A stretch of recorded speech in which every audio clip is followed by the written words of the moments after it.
Good evening. It's just a quick walk and talk, and I just think it's only fair that I know it's been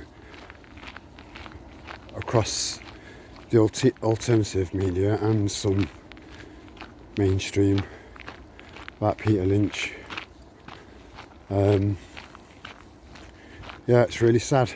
We don't really know the details yet. You do get people, I've seen people in there that didn't belong in there and struggled because they just didn't belong there. I gave you an example of he was someone, this guy was someone's granddad, and he was in there for poaching, and he was like a fish out of water. So, but he kept his head down and got on with it, and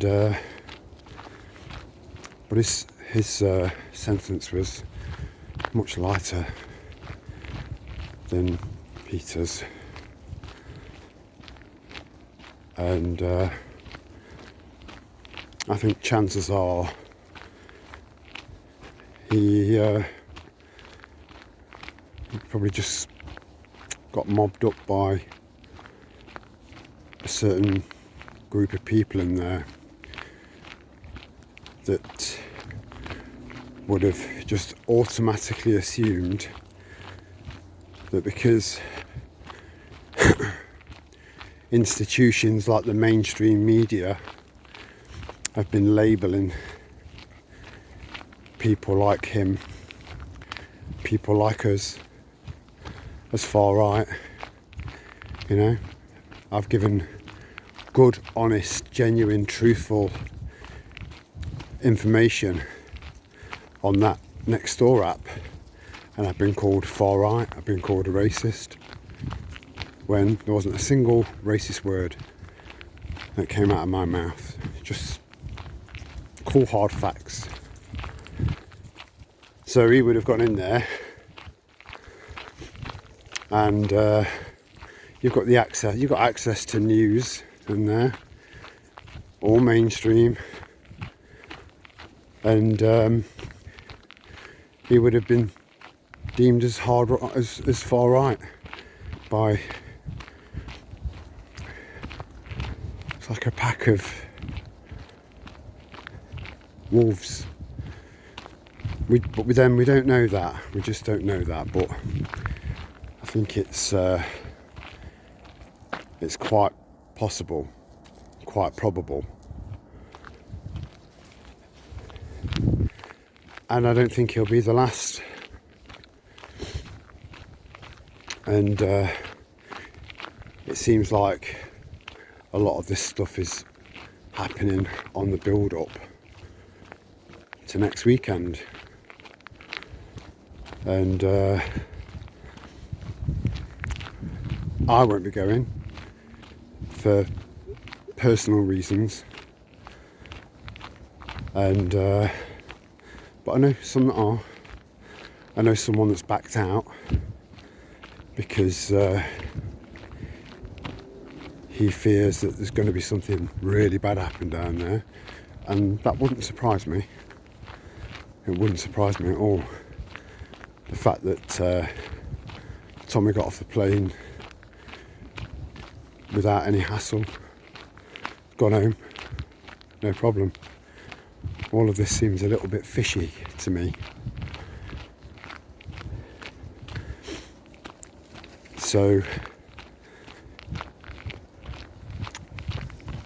things like this make people think. Things like this make people fearful, and you just can't allow fear in. If anything, this should reinforce us, We can't allow these horrific things to put us off. We've got to be steadfast and composed. and be ready to fight if we need to.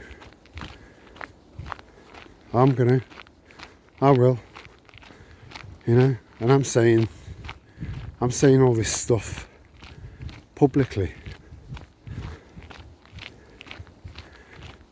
So all I'm saying is, I think it would be really sad if we allowed Peter Lynch's death to be in vain. The death of those 3 young girls, which I said would be yesterday's news at some point. Well, I'm determined to make sure that doesn't happen. And occasionally I'll put links to old videos, not of mine, just reminding everyone of what they've done to us, and that it's just going to intensify. We can't give up. We can't be put off. We've got to stand our ground. Keep saying no. And fight it all the way. Lead by example. If you lead by example and show true, genuine strength and courage, people will follow. They will. They will. Much love. Ciao for now.